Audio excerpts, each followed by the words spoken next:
Welcome back to Coin Lady channel, where you can listen about the latest and most interesting developments in the world of XRP. Two major misconceptions concerning Ripple and XRP will be dispelled in this video. Ripple's XRP is a security since one person is using it to fund a business transaction. According to my research, XRP is a security because Ripple uses its sale to fund its business activities. In this video, we'll cover that topic. We'll also talk about whether or not you think ODL will increase the XRP price. Many investors believe that ODL would never raise prices since they know that every XRP they buy will eventually be sold. We'll talk about that and how long it might be before Judge Torres issues a judgment in the Ripple SEC lawsuit in this video. Don't skip the interview, there's too much good stuff in there. The main reason I prefer to go out of my way to debunk some of these comments is to help those who are new with the XRP ledger or who are simply having problems grasping some of these more sophisticated issues. Several people express open hostility towards Ripple and XRP. What you're describing seems like common sense, but that's not always the case. I just want to get this information out there for the benefit of newcomers and long-time members alike who may be struggling to make sense of some aspects of our community. This will help you determine whether or not the other person is telling the truth. If what they say could have a significant adverse effect on Ripple or XRP, you should pay close attention.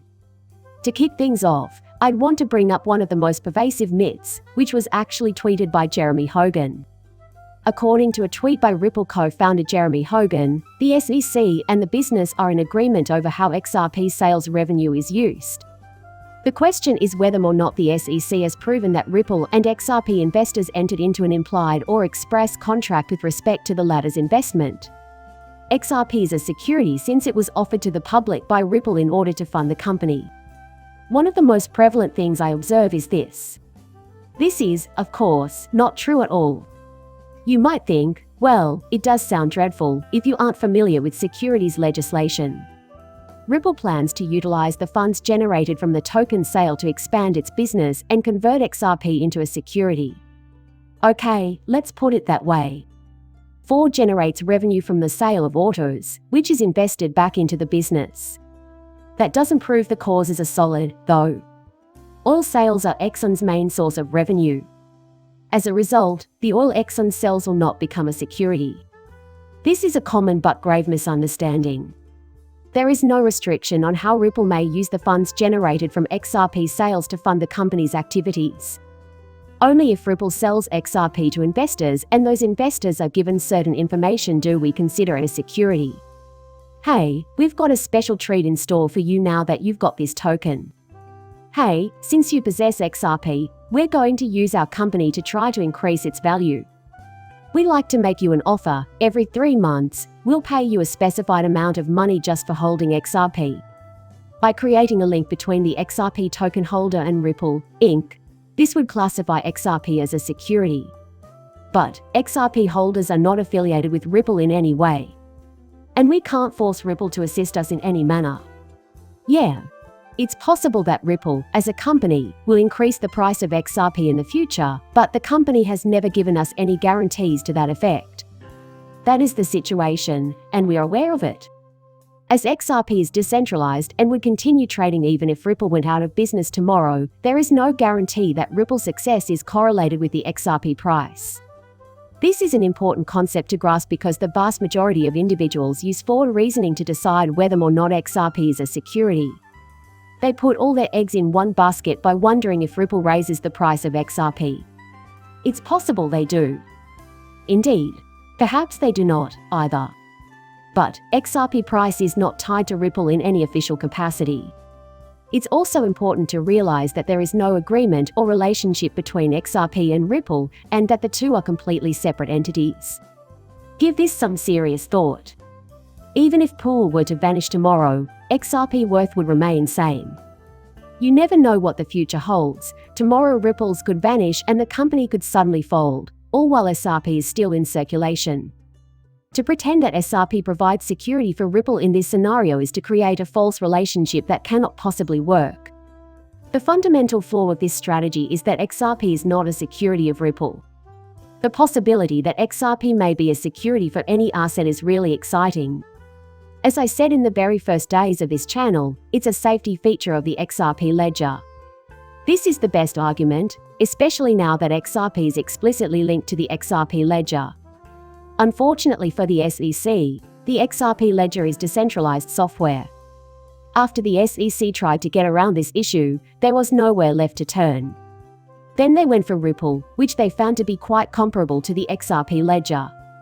Unfortunately, they are unable to visit that URL. This is why the SEC has failed to convince anyone that XRP is a security of the Ripple platform. The subject of whether Ripple genuinely needs XRP is another major FUD point that is now being addressed everywhere. Does Ripple care about XRP's success, or is it just a source of revenue for the company? Some have asserted that Ripple simply dumps XRP into the market.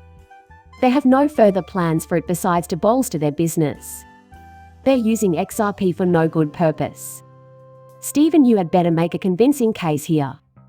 To get the XRP ledger off the ground, he said more than $100 million was spent. If XRP wasn't important to their business, they wouldn't spend $100 million protecting it. But I think this is a really clear example of how much value Ripple places on XRP for you guys to consider.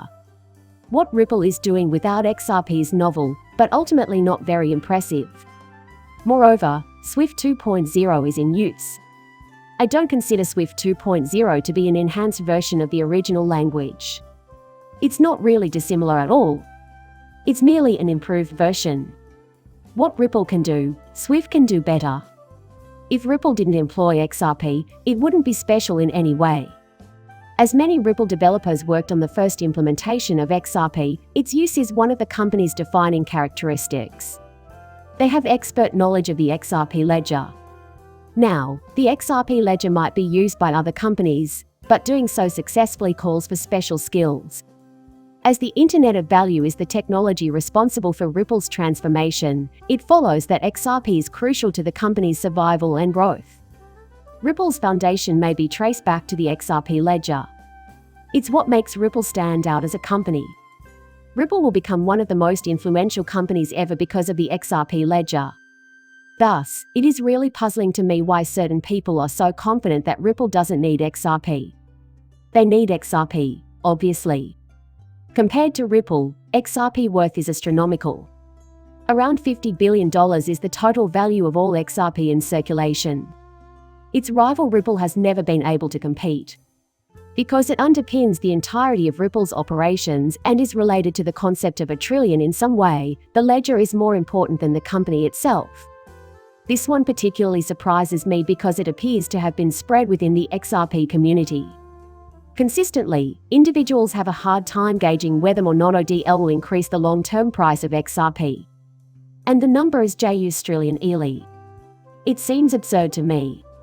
I mean, Stephanie is in the room and she has on nail polish. XRP gave in. The market values of the two are similar.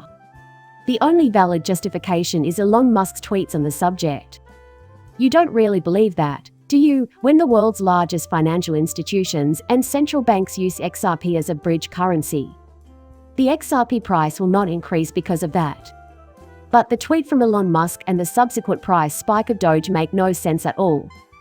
The current market for XRP is irrational, but once the suppression ceases and XRP has regulatory clarity and can be used for all of its intended use cases, a new price will emerge. At some point, the value of XRP will be reflected in its price. XRP's market cap ought to be in excess of $250 billion, it could even be in the trillions. In contrast, Dogecoin's current market cap is somewhere around $25 billion, I have no idea. XRP has countless more advantages. Yet, Dogecoin's market cap will never approach that of Dogecoin. Ripple's backing of XRP adoption by the world's largest banks will have an effect on its value as the market develops and the cryptocurrency gains the practical applications we all know are inevitable. And to conclude up this video, I'd like to briefly discuss an aspect of a film. Many people who saw the video I posted the other day, in which I explained the 6-month rule and how Judge Torres had until September to rule in this case, assumed that she would take that long. Judge Torres will take her sweet time and put her around. I felt it was a very interesting and important point that Judge Torres accelerated the summary judgment schedule set by Ripple and the SEC. So, it might be concluded that Ripples and the SEC agreed that the current pace of summary judgment should be slowed. But Judge Koh has moved the hearing up so that it will take place before the day ends. Although this is just one of over 800 cases on Judge Torres' docket, it is undeniably one of the most crucial.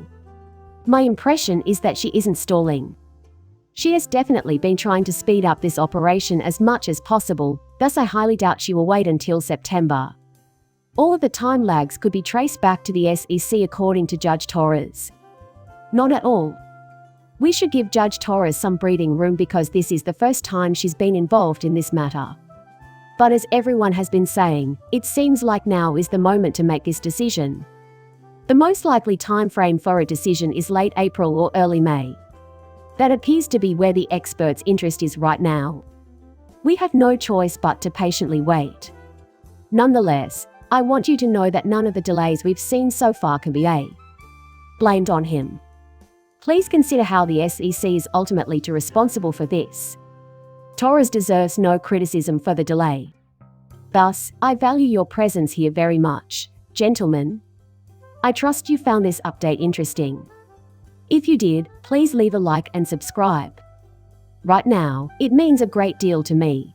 See you later, bye.